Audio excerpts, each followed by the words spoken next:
ये इस सीरीज का लास्ट पार्ट है। अगर आपने पहले के पार्ट्स नहीं देखे हैं तो लिंक आपको पिन कमेंट और डिस्क्रिप्शन में मिल जाएगा। अब ज्यादा देरी ना करते हुए सीरीज को शुरू करते हैं। स्कूल में सबको पता था कि हारिम ने जानबूझकर इन्हें को स्टोर रूम में बंद कर दिया था। इस बार हारिम को उसके दोस्तों ने नजरअंदाज कर दिया क्योंकि वो एक नकली जिंदगी जी रही थी, जबकि इन्हें और उसका बॉयफ्रेंड अब कपल बन गए थे। हारिम इन्हें के पास गई और समझाया कि उसने ऐसा कुछ नहीं किया, लेकिन इन्हें ने जवाब दिया कि हारिम को अपनी फीलिंग्स छुपानी आनी चाहिए। अब सबको हारिम की बुरी फितरत का पता चल गया है। ये कहकर इन्हें अपने बॉयफ्रेंड की ओर भाग गई और हारिम अकेली और उदास खड़ी रह गई। घर पर ग्वीजू ने अपने पापा से कहा कि वो चाहता है कि पूरा परिवार छोटे घर में शिफ्ट हो जाए क्योंकि अभी का बड़ा घर संभालना मुमकिन नहीं है। मिस्टर सियोंगगु ने मना करना चाहा क्योंकि ये घर बाग फैमिली की पीढ़ियों से चला आ रहा है। तभी मिसेस मानहोइम आई और ग्वीजू की बात मान ली। फिर उन्होंने उसे इशारा किया कि कमरे में आओ। असल में दोनों ने अपने बेटे के लिए एक समझौता कर लिया था। जब ग्वीजू की मौत का समय आएगा तब वे तलाक ले लेंगे। मिसेस मानहोइम चाहती थी कि मिस्टर सियोंगगु और डोंगही इसे ग्वीजू से छुपाए रखें। 50 बिलियन वाला घर डोंगही के नाम रहेगा। जब सबको पता चला कि ग्वीजू मरने वाला है तो सबका दिल टूट गया। ग्वीजू चाहता था कि वो पुरानी यादों में लौट जाए। इन्हें दाहे को बचाने के लिए पैदा हुई थी, लेकिन उसने उसे रोक दिया। उसने कहा कि उसे 13 साल पहले बचा लेना चाहिए था जब उन्होंने शादी की थी। बाथ हाउस में मिसेज लिहोंग ने एक चाल तैयार कर रखी थी। असल में होंगताए लिहोंग का पति नहीं बल्कि उनका छोटा भाई था। इस समय दाहे अपनी गोद ली हुई माँ की चाल से अनजान थी। वो ग्वीजू और इन्हें के साथ अच्छे दिन बिता रही थी। सिर्फ इन्हें और ग्वीजू को नहीं पता था कि अगर ग्वीजू दाहे को बचाने के लिए वापस गया तो वो मर जाएगा। 5 दिन बाद ग्वीजू और दाहे साथ में समुद्र की ओर गए। दोनों फिल्म की बात करते हुए और उस पर बहस करते हुए खुश थे कि लीड हीरोइन ने किस रंग की शर्ट पहनी थी। उन्होंने शर्त लगाई कि जो हारेगा वो दूसरे की शर्त पूरी करेगा। जब ग्वीजू ऑनलाइन चेक करने वाला था तो दाहे ने उसे उस पल में वापस जाने को कहा जब वो फिल्म देख रहे थे और वो खुशी से मान गया। जब वो वापस आया तो कार का एक्सीडेंट हो गया था। दाहे गायब थी। पुलिस ग्वीजू को बचाने आई और दाहे को ढूंढने लगी। उन्होंने सोचा कि ग्वीजू डर के मारे एक्सीडेंट के बारे में कुछ याद नहीं कर पा रहा। असलियत ये थी कि एक्सीडेंट के वक्त ग्वीजू पास्ट में था और पुलिस को सही बयान नहीं दे पाया। पुलिस ने पूरे दिन खोज की और आखिर में सिर्फ एक जैकेट मिली जो ग्वीजू ने दाहे के लिए खरीदी थी। ग्वीजू ने जैकेट पकड़ी और रो पड़ा और वो फिर अकेला रह गया। अगली सुबह पुलिस वहाँ से चली गई, ग्वीजू को अकेला छोड़कर। कुछ दिन बाद वो बाथ हाउस गया और मिसेज लिहोंग से इसके बारे में पूछा। उसे लगा कि उन्होंने दाहे के गायब होने का नाटक रचा है, लेकिन उन्होंने इसे नकारते हुए दर्द में रोते हुए पूछा कि जब उसके पास सुपर पावर है तब उसने एक्सीडेंट क्यों नहीं रोका। आने वाले दिनों में ग्वीजू नशे में डूबा रहा। उसे अफसोस था कि वो एक्सीडेंट रोक नहीं पाया। पूरा परिवार उदास था। सब सोचने लगे कि ये एक्सीडेंट 7 साल पहले हुए हादसे जैसा क्यों हुआ। डोंगही ने सोचा अगर ये सब ग्वीजू को पास्ट में जाने से रोकने के लिए हुआ है तो ये एक आशीर्वाद है। मिसेस मानहोइम ने इसे ग्वीजू को पास्ट में जाने से रोकने का मौका माना। वो ग्वीजू के पास गई और उसे समझाया कि उसकी शक्तियाँ खो जाना शायद उनके पूर्वजों का दिया हुआ तोहफा है। डोंगहे शादी की ड्रेस ट्राई कर रही थी। उसने सक्सेसफुली वजन कम कर लिया था। उसका बॉयफ्रेंड बहुत खुश था और लगातार उसे जल्दी शादी करने के लिए कह रहा था, जबकि डोंगहे इसे टालना चाहती थी क्योंकि ग्वीजू परेशान था, लेकिन उसे कोई परवाह नहीं थी। बाहर जाते ही उसने दूसरी लड़की को फोन किया और वादा किया कि वो उसे डोंगही की बिल्डिंग में एक फ्लोर देगा। पता चला कि उसकी आशिक मिजाजी की आदत नहीं बदली।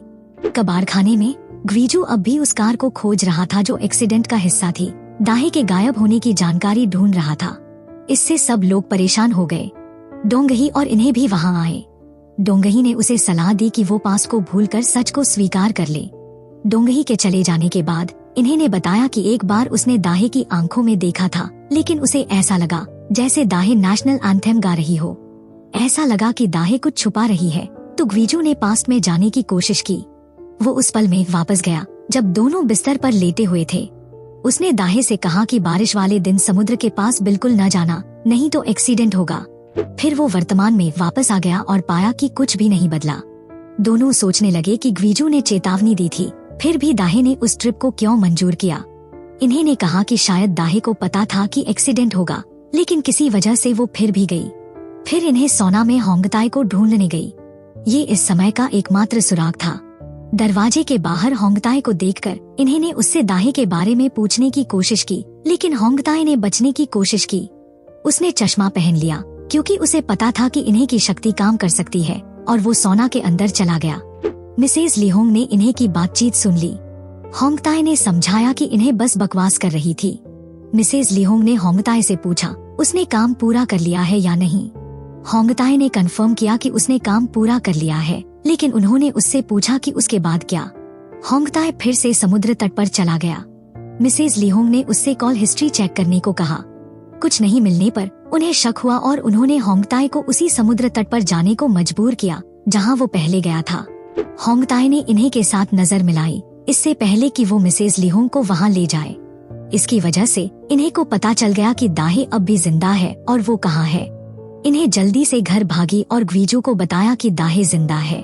पता चला कि आखिरी बार जब दाहे ने मिसेस मानहोइम से मुलाकात की थी, उसने महसूस किया कि ग्वीजू को बचाने के लिए सभी को उसे पास्ट में जाने से रोकना होगा।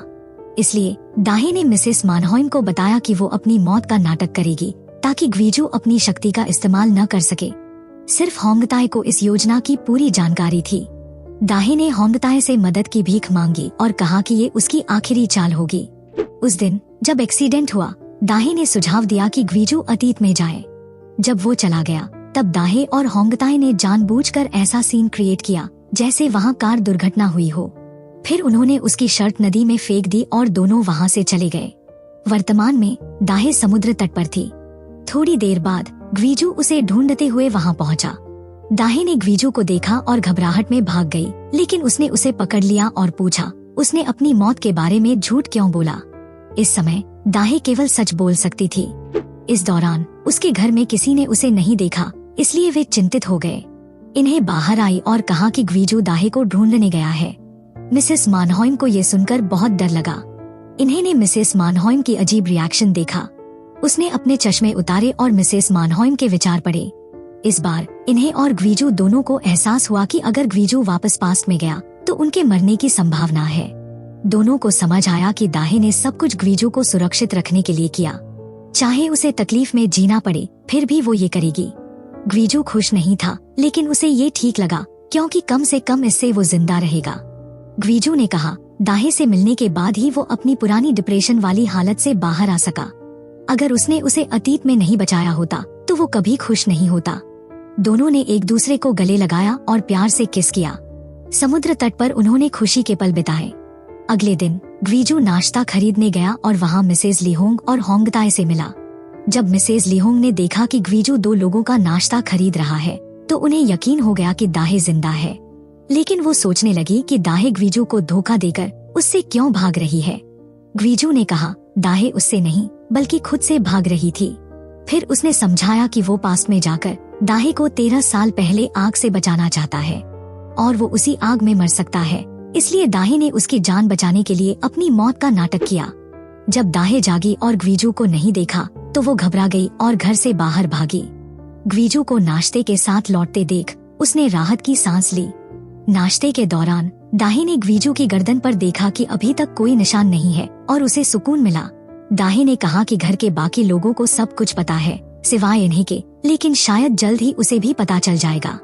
जैसा कि सोचा गया था, जब वे दोनों घर लौटे इन्हें दुखी थी क्योंकि उसे सब कुछ पता चल चुका था। उसने खुद को दोषी ठहराया कि उसने ये सब एक्सपोज कर दिया और दाहे का प्लान खराब कर दिया।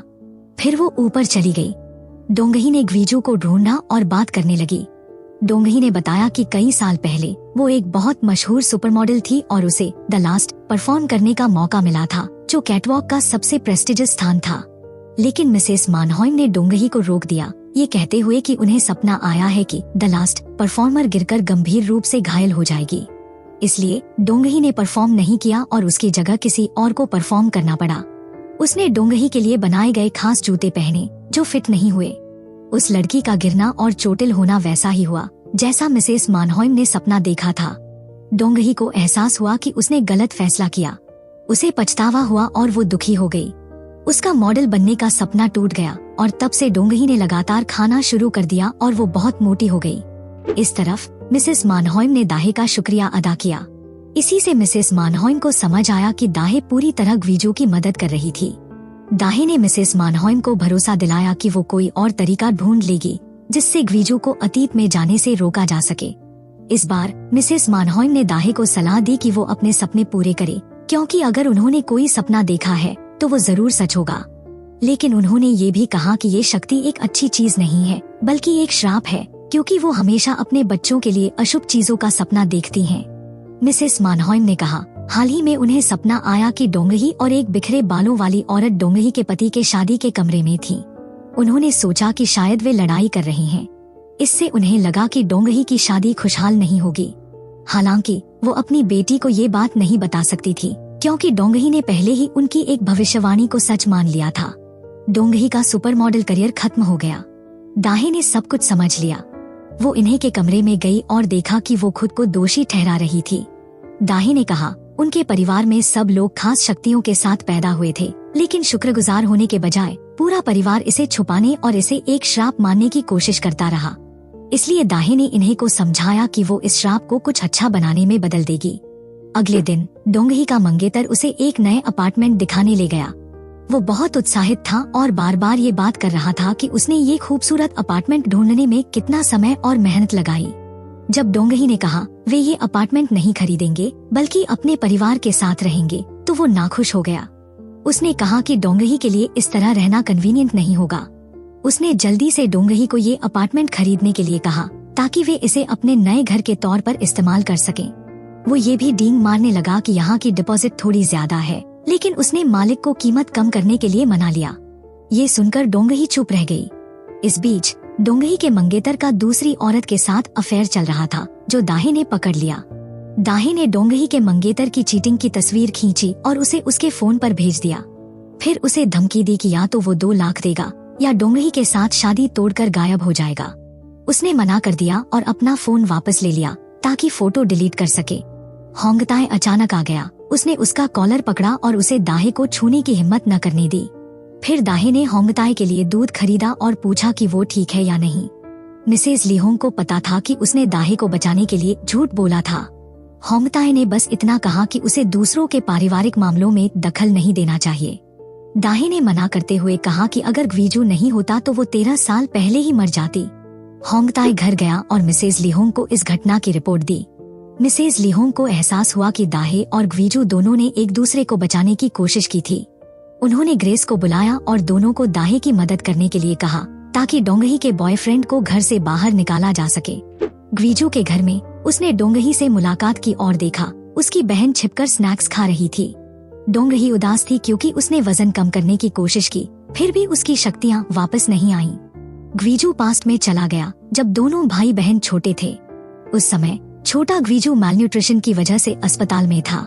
वो चावल खाना भी नहीं चाहता था, इसलिए डोंगही, जो कि थोड़ी मोटी थी, ग्वीजू का चावल खा लेती थी। अपनी बहन को स्वाद से खाते देख ग्वीजू ने भी चावल खाने की इच्छा जताई। डोंगही ने उसे खिलाया और दोनों खुशी खुशी हंसी मजाक करने लगे। तब डोंगही अपने वजन की परवाह किए बिना उड़ सकती थी, इसलिए ग्वीजू को एहसास हुआ कि डोंगही की खुशी उसकी शक्तियों को बढ़ावा देती थी, न कि उसका वजन। उसने डोंगही से कहा वो अपने बॉयफ्रेंड से ब्रेकअप कर ले क्योंकि वो इस शादी में खुश नहीं है, लेकिन डोंगही अब भी झिझक रही थी। अगले दिन डोंगही के मंगेतर ने 2 लाख वॉन का इंतजाम करने के लिए उधार लेने की जगह ढूंढ ली। जब वो निराश था और नहीं जानता था कि पैसे कहाँ से लाए, तो होंगताए ने उससे संपर्क किया और उसे उधार लेने की जगह बताई। जब डोंगही के मंगेतर के पास पूरे 2 लाख वॉन हो गए तो उसने दाहे को दे दिए, जिससे वो हैरान रह गई। इससे उसकी योजना असफल हो गई। जैसे ही वो गया, ग्रेस दाहे के पास गई और कहा, अच्छा हुआ तुम जिंदा हो। ग्रेस ने दाहे को अपने साथ चाल में शामिल होने के लिए मनाया। ग्रेस नहीं चाहती थी कि डोंगही अपने मंगेतर की वजह से टूट जाए। तो जब ग्रुप ने देखा कि डोंगही के मंगेतर ने उस लड़की को उनके नए घर में अफेयर करने के लिए बुलाया है, तो ग्रेस तुरंत डोंगही को वहाँ ले गई। डोंगही ने सब कुछ देखा। उसका मंगेतर उसके सामने घुटनों पर बैठकर माफी मांगने लगा, लेकिन उसने उसे माफ नहीं किया और ब्रेकअप पर अड़ी रही। डोंगही ने घर के कॉन्ट्रैक्ट को भी रद्द कर दिया और उससे अपना उधार का पैसा वापस मांगा। तभी दाहे 2 लाख वॉन के साथ वहां आई और कहा कि उसने डोंगही के लिए पहले ही पैसे मांग लिए थे। उन्हें आपस में दोस्ताना व्यवहार करते देख मंगेतर को एहसास हुआ कि उसे धोखा दिया गया था। वो तुरंत दोनों लड़कियों के पीछे भागा ताकि अपना पैसा वापस ले सके। इस दौरान उसने गलती से ग्रेस को बैल्कनी से धक्का दे दिया। डोंगही ने वो सीन देखा।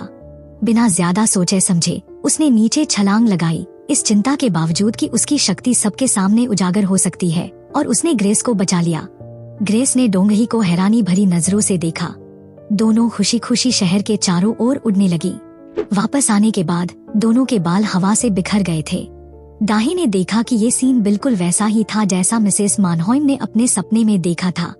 हालांकि दोनों खुशी के मारे रो पड़ी। मिसेस मानहोइम का सपना पूरी तरह से सही नहीं था। तीनों लड़कियां खुशी खुशी एक दूसरे से गले मिली, लेकिन डोंगही का एक्स बॉयफ्रेंड ये सब देख रहा था। उसने अपना फोन निकाला और डोंगही को आसमान में उड़ते हुए रिकॉर्ड कर लिया। डोंगही अपनी माँ के पास पैसे लेकर गई और चिल्लाई कि वो लगभग गिर ही गई थी। दाही ने उसे सब कुछ बताया जो डोंगही के साथ हुआ था। दाही ने ये भी कहा कि मिसेस मानहोइम के सपने की वजह से उन्हें पहले से तैयारी करने का मौका मिला, जिससे ग्वीजू को बचाने की उम्मीद बढ़ गई। पूरा परिवार हंसी मजाक करते हुए खुश था। दूसरी ओर ग्वीजू ने इन्हें को एम्यूजमेंट पार्क चलने के लिए बुलाया। पिता और बेटी ने एक खुशी भरा पल साथ बिताया। ग्वीजू ने अपनी बेटी के लिए कॉटन कैंडी खरीदी। उसने कहा कि वो दाहे को बचाएगा और सबको खुश करेगा। उसने कहा कि जिस पल इन्हें पैदा हुई वो उसके लिए सबसे बड़ा तोहफा था, इसलिए उसने इन्हें को खुद को लेकर असुरक्षित महसूस न करने की सलाह दी। इससे इन्हें के दिल में लंबे समय से चले आ रहे सवाल हल हो गए। पिता और बेटी ने इमोशनली एक दूसरे को गले लगाया। इसी दौरान दाहे सोना में अपनी माँ से मिलने लौटी। उसी वक्त मिसेस मानहोइम भी वहाँ पहुँच गयी। मिसेस लिहोंग ने मिसेस मानहोइम को लॉटरी का विनिंग टिकट दिया और उनसे कहा कि ग्वीजू और दाहे की शादी करवा दें। ये सुनकर दाहे बहुत चौंक गई। उसे एहसास हुआ कि उसकी माँ ने ही पिछली बार डोंगही के एक्स बॉयफ्रेंड की चाल की योजना बनाई थी। दाहे बाथरूम में लौटी और मिसेस लिहोंग से पूछा कि उन्होंने ऐसा क्यों किया। मिसेस लिहोंग ने कबूल किया कि जब उन्होंने सुना कि दाहे मर गई है तो उन्हें बहुत पछतावा हुआ। फिर उन्होंने दाहे को गले लगाया और दोनों रोने लगी। उन्हें उम्मीद नहीं थी कि माँ बेटी का रिश्ता इतने सालों के बाद इतना गहरा और करीबी हो जाएगा। उन्होंने कहा ये उनका सौभाग्य है कि दाहे अब भी जिंदा है। इस तरह मिसेस मानहोइम का सपना सच हो गया। मिसेस लिहोंग ने दाहे को एक ऐसे पति के परिवार के लिए बधाई दी जो वास्तव में उसे प्यार करता था। मिसेस लिहोंग ने दाहे से कहा वो ग्वीजू के साथ खुशी खुशी जिंदगी बिताए। दाहे ये सुनकर बहुत इमोशनल हो गई। उसे उम्मीद नहीं थी कि उसकी गोद ली हुई माँ सच में उसकी इतनी परवाह करती है। उस रात ग्वीजू ने परिवार को मिस्टर सियोंगगू द्वारा बनाए गए फिश डिश के लिए ट्रीट दी। पूरा परिवार यादों में खो गया। ग्वीजू ने बताया कि वो अतीत में गया था और मिस्टर सियोंगगू की कुकिंग रेसिपी सीखी। सब खुश थे क्योंकि उसे अपनी शक्तियों का सही इस्तेमाल करना आ गया था। स्कूल में इन्हें और उसके दोस्त अपकमिंग डांस कंपटीशन के लिए प्रैक्टिस में बिजी थे। हारिम अब डांस ग्रुप में नहीं थी क्योंकि उसे बाहर कर दिया गया था। फिर भी इन्हें ने सच्चे मन से चाहा कि हारिम वापस लौट आए। मिसेस मानहोइम को आग वाली घटना के बुरे सपने आते रहे। जब वो डरकर जागी तो मिस्टर सियोंगगू ने उन्हें एक गिलास पानी दिया और उनके लिए एक गाना बजाने का प्रस्ताव रखा। इसके बाद मिसेस मानहोइम बाहर गईं और देखा कि उनके पति डांस की प्रैक्टिस कर रहे थे। उन्होंने उन्हें रोमांटिक म्यूजिक पर डांस करने के लिए इनवाइट किया। इसकी वजह से दोनों का गुस्सा शांत हो गया। ग्वीजू ने दूर से अपने माता पिता को खुश देखा। उसके चेहरे पर स्पॉन्टेनियसली मुस्कान आ गई। उसी वक्त वो पास्ट में लौट गया जब उसके माता पिता जवान थे। दोनों एक साथ डांस कर रहे थे। सब कुछ बेजान और रंगीन था। अचानक एक रंगीन छोटी लड़की दौड़ती हुई आई। वो छोटी दाहे थी। ग्वीजू ने थोड़ी देर तक उस लड़की का पीछा किया। उसे एहसास हुआ कि उसके दोस्त उसे चिढ़ा रहे थे क्योंकि उसे साइकिल चलानी नहीं आती थी। तो ग्वीजू आगे बढ़ा और उसकी साइकिल को सहारा दिया। उस पल ने दोनों को खुश कर दिया। छोटी दाहे खुश थी और उसे ये भी नहीं पता चला कि पीछे कोई उसकी मदद कर रहा है। अचानक चारों ओर की दुनिया रंगीन हो गई। ग्वीजू को आश्चर्य हुआ। ये पहली बार था जब वो पास्ट में इतनी लाइवलीनेस से गया था। छोटी दाहे की मदद करते हुए वो गलती से पेड़ की शाखा से घायल हो गया। घर लौटने पर ग्वीजू को पता चला कि पास्ट की पेड़ की शाखा की वजह से उसकी गर्दन पर एक निशान बन गया है। उसे ये भी समझ आ गया कि उसका समय खत्म हो रहा है। ग्वीजू ने अपना दुख छुपाया और परिवार के साथ खाना खाने चला गया। अगले दिन जब वो दवा की दुकान पर निशान के बारे में पूछने गया तो फार्मासिस्ट ने कहा ये पौधों से एलर्जी का असर है और ये जल्दी ही आधे दिन से एक हफ्ते के भीतर ठीक हो जाएगा। इसका मतलब था कि उसके पास सबसे ज्यादा समय बस एक हफ्ता बचा था। क्लास में इन्हें ने देखा कि हेरिम को परेशान किया जा रहा है। इन्हें हेरिम के पास गई और उसे अपकमिंग कंपटीशन के लिए डांस क्लब में शामिल होने का सुझाव दिया। अपनी शक्ति से इन्हें को पता चला कि हेरिम इस परफॉर्मेंस का बेसब्री से इंतजार कर रही थी। इन्हें ने भी हेरिम से सुलह करने की कोशिश की। हेरिम ने मना कर दिया, लेकिन वो बहुत थैंकफुल थी। जिम में ग्रेस और होंगताई पहुंचे। ग्रेस ने कहा वो होंगताई को डोंगही से मिलवाना चाहती है। हालांकि डोंगही को पहली नजर में होंगताई पसंद आया, उसने फिर भी कहा कि वो इस समय किसी से मिलना नहीं चाहती। ये सुनकर ग्रेस को अजीब लगा। ग्रेस ने जवाब दिया कि होंगताई यहाँ कोच की पोजीशन के लिए अप्लाई करने आया है, डेटिंग के लिए नहीं। ग्रेस की बात सुनकर डोंगही को बहुत शर्मिंदगी हुई। जब उसने ध्यान से होंगताई का चेहरा देखा तो उसे एहसास हुआ कि वो वही फूड डिलीवरी मैन है। उसका डिलीवरी करने का तरीका डोंगही को बहुत पसंद था, क्योंकि वो हमेशा खाना सही हालत में, न तो टूटा हुआ और न ठंडा, पहुंचाता था। इससे उसे होंगताई काफी अच्छा लगने लगा। ग्रेस ने मजाक किया कि डोंगही की लवर्स की पसंद बहुत यूनिक है। डोंगही का एक्स भी जिम में मौजूद था, ज्यादा दूर नहीं। जब उसे सच्चाई पता चली कि उसे धोखा दिया गया है तो वो बेहद गुस्से में था। उस रात वो डोंगही से मिलने गया और उससे वापस आने की भीख मांगने लगा, नहीं तो वो उसका वीडियो ऑनलाइन पोस्ट कर देगा। डोंगही ने कहा ऐसे वीडियो एडिटिंग सॉफ्टवेयर से बनाए जा सकते हैं। ये कहकर डोंगही वहाँ से चली गई। वो उसके पीछे भागने वाला था, लेकिन तभी होंगताई आया और उसे डरा दिया। होंगताई ने उसका फोन तालाब में फेंक दिया और चला गया, उसे फोन ढूंढने के लिए छोड़ दिया। मिसेस मानहॉइम को आग के बुरे सपने आते रहे। उन्होंने ग्वीजू को बताया कि उन्होंने सपने में देखा कि दीवार से एक घड़ी गिर रही है और आग के दौरान लोग हवा में संघर्ष कर रहे हैं। इसलिए ग्वीजू ने अपने कॉलीग से इसके बारे में जांच करने को कहा, लेकिन कॉलीग ने कहा उसे इस आग के बारे में कुछ भी याद नहीं है, क्योंकि ये घटना 10 साल पुरानी है। ग्वीजू ने कॉलीग से आग की रिपोर्ट ढूंढने को कहा और उसने सहमति दे दी। हाल ही में दाहे ने देखा कि ग्वीजू गर्मी के बावजूद टर्टलनेक पहन रहा था। जब वो सो रहा था तो उसने उसकी शर्ट उठाई और पाया कि उसकी गर्दन पर एक निशान था। दाहे को समझ आ गया कि ग्वीजू का समय अब कम बचा है। अचानक ग्वीजू जाग गया और उससे कहा वो ये बात किसी को न बताए। उसने कहा ये निशान तब बना जब वो समय में पीछे गया था। पहले वो कुछ भी छू नहीं सकता था, लेकिन अब ये हुआ।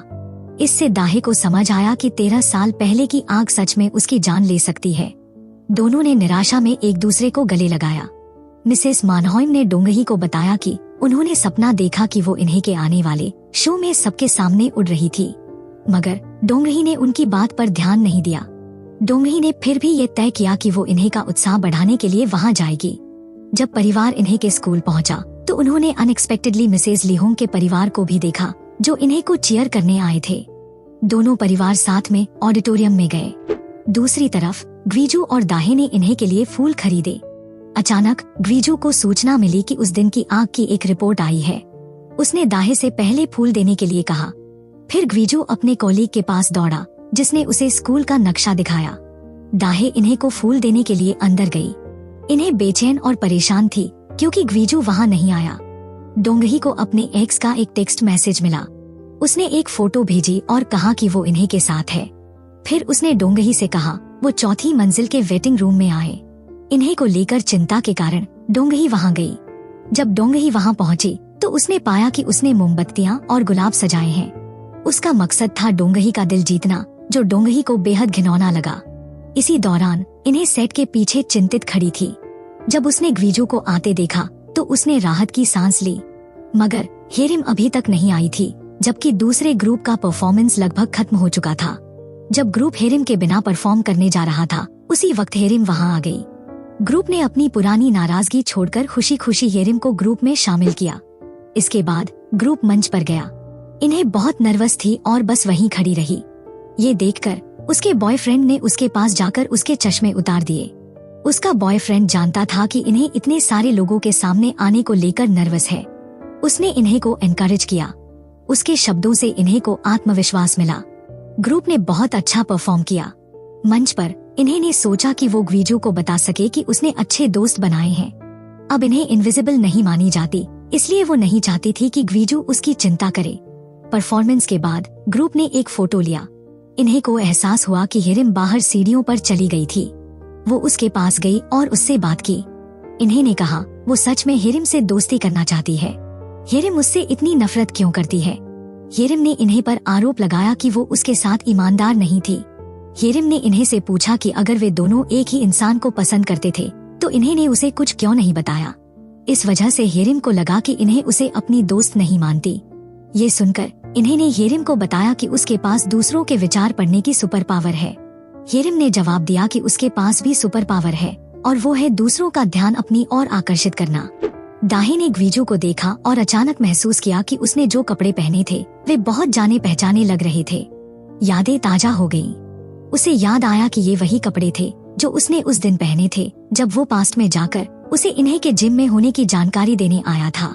तो उसने ये बात ग्वीजू को बताई। ग्वीजू तुरंत पास्ट में लौटने चला गया। उसने दाहे से कहा इन्हें की लोकेशन की रिपोर्ट करने के बाद वो तुरंत लौट आएगा। दाहे ने समझा कि ग्वीजू के पास यहाँ ज्यादा समय नहीं बचा है, इसलिए वो इतनी जल्दी में था। फिर वो पास्ट में लौटा और दाहे को बताया कि इन्हें स्टेज वेयरहाउस में है। दूसरी ओर डोंगही का एक्स लवर उसे पकड़ने की कोशिश कर रहा था। जब उसने मना किया तो वो पेट्रोल लेकर आया और सब कुछ जलाने की धमकी दी। इस समय स्टेज पर एक ग्रुप हवा में समरसॉल्ट्स कर रहा था। मिसेस मानहोइम को ये सीन बहुत जाना पहचाना लगा। उन्हें एहसास हुआ कि उनके हालिया सपने पास्ट के दृश्य नहीं थे। यहाँ अभी आग लगने वाली थी। उन्होंने अपने पति को इसकी जानकारी दी तो वो फायर अलार्म दबाने गए ताकि आग लगने से पहले सभी को निकाला जा सके।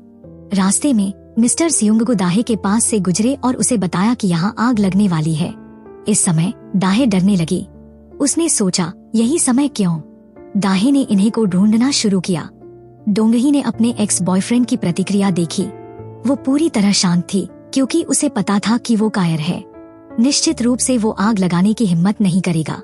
जैसा उसने सोचा था उसने ऐसा सिर्फ डराने के लिए किया था। डोंगही ने कबूल किया कि यही चीज उसे पसंद थी क्योंकि वो एक बुरा इंसान हो सकता है लेकिन क्रूर नहीं। तुम बस एक निकम्मे इंसान हो। फिर वो मुड़ी और चल दी। उसने उससे ये भी कहा कि जगह साफ करे। डोंगही की बात सुनकर उसने उसे गाली दी लेकिन फिर भी सफाई शुरू कर दी। गलती से उसने पेट्रोल से भरे कपड़े को मोमबत्ती की रोशनी के पास डाल दिया जिससे आग लग गई। डरकर वो भाग गया।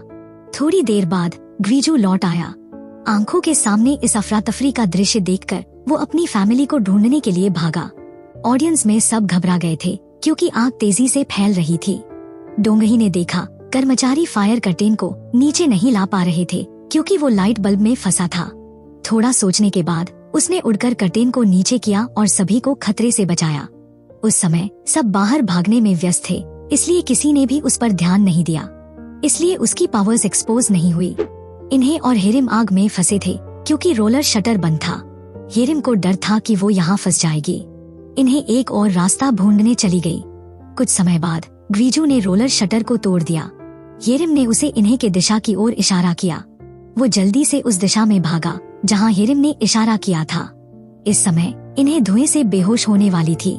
अचानक उसने दाहे की आवाज सुनी। दोनों फिर से मिल गए। अचानक वो दीवार जिसमें घड़ी थी गिरने वाली थी। सौभाग्य से ग्वीजू समय पर वहाँ पहुँच गया और इसे पकड़ लिया। उसे एहसास हुआ कि ये वही सपना था जो उसकी माँ ने उसे बताया था। ग्वीजू ने दाहे से कहा वो इन्हें को यहाँ से जल्दी ले जाए। दोनों को बचाने के बाद वो पास्ट में लौटेगा। दीवार गिर गई। ग्वीजू अचानक उस पल में लौट गया जब इन्हें का जन्म हुआ था। ग्वीजू इमोशनल होकर रोने लगा। आखिरकार वो उस पल में लौट आया। उसने चुपचाप अपनी पूर्व पत्नी का धन्यवाद किया। फिर वो बहुत तेज दौड़ता हुआ दाहे के स्कूल गया। अब सब कुछ रंगीन हो गया था। वो सब कुछ छू सकता था। उसी समय सभी ने ग्वीजू को देखा। जब वो वहाँ पहुँचा तो उसने अपने सीनियर को देखा। ग्वीजू ने सीनियर का नाम पुकारा। इस बार सीनियर ने पलटकर जवाब दिया, लेकिन वो अब भी आग में फंसे लोगों को बचाने के लिए अंदर चला गया। बहुत जल्दी अचानक एंट्रेंस गेट गिर गया और इसी के साथ सीनियर आग में मारे गए। ग्वीजू दुखी था, लेकिन उसने खुद को शांत रखा। उसने तुरंत फायर एक्सटिंग्विशर का इस्तेमाल किया क्योंकि उसने पहले स्कूल का नक्शा देखा था। वो जिम के गोदाम तक जल्दी पहुंच गया जहां दाहे थी। वहां पहुंचने पर उसने दाहे को धुएं से बेहोश होते हुए देखा। उसने उसे ऑक्सीजन दी और उसे बाहर ले जाने की कोशिश की, लेकिन बाहर का रास्ता बेहद मुश्किल था। दोनों ने खिड़की तक पहुंचने के लिए संघर्ष किया। नीचे लोगों ने ऊपरी मंजिलों से कूदने वालों के लिए एक कुशन सेट किया हुआ था। ग्वीजू ने दाहे को परिवार की विरासत वाली अंगूठी दी और कहा, इसे सुरक्षित रखना। फिर उसने दाहे को कुशन पर धक्का दिया और कहा कि ये सिर्फ शुरुआत है, वे फिर मिलेंगे। जैसे ही दाहे बाहर गिरी, आग ने ग्वीजू को घेर लिया और उसकी जान ले ली। वर्तमान में लौटते हुए डोंगही का एक्स बॉयफ्रेंड आग लगाने के जुर्म में जेल चला गया। सौभाग्य से आग में कोई घायल नहीं हुआ। ग्वीजू के लिए परिवार ने अंतिम संस्कार किया। कुछ साल बाद सबकी नई जिंदगी शुरू हो गई। होंगताए और ग्रेस ने डोंगही को अपनी उड़ने की पावर का इस्तेमाल करके हवा में कुछ चक्कर लगाने के लिए बुलाया। अब मिसेस मानहोइम मिसेस लिहोंग के सोना में रेगुलरली जाती हैं। वो वहाँ बहुत अच्छी नींद लेती हैं और अक्सर अपने सपने मिसेस लिहोंग के साथ साझा करती हैं। इसके बाद से मिसेस लिहोंग ने कई मुसीबतों से बचना सीख लिया है। आज मिसेस मानहोइम ने सपना देखा कि उनके घर में एक स्पेशल गेस्ट आया है। दाहे अब पहले की तरह आग से डरती नहीं। उसके और ग्वीजू का एक बेटा है जो बहुत एक्टिव लड़का है। परिवार को नहीं पता कि उसकी शक्ति क्या है। जब दाहे कपड़े पैक कर रही थी तो उसका बेटा अचानक आया और वो टॉय बॉल उसे दी जो उन्होंने कल खो दी थी। दाहे ने सोचा कि उसके बेटे को ये बॉल कहाँ से मिली। लड़के ने ईमानदारी से कहा उसने इसे कल ले लिया था। दाहे को शक हुआ कि लड़के की शक्ति खोई हुई चीजों को वापस लाने की है, तो उसने लड़के से ग्वीजू को ढूंढने के लिए कहा। लड़का कुछ देर तक बैठा रहा और सच में ग्वीजू उनके परिवार में वापस आ गया। ग्वीजू वहाँ खड़ा था अपने बेटे का हाथ पकड़े हुए। दाहे ने इमोशनल होकर ग्वीजू का स्वागत किया और कहा तुम्हारा वापस आना मुबारक हो। आज की फिल्म यहीं खत्म होती है। ऐसी ही वीडियोस के लिए चैनल को सब्सक्राइब करें। गुड बाय, फिर मिलेंगे अगली वीडियो में।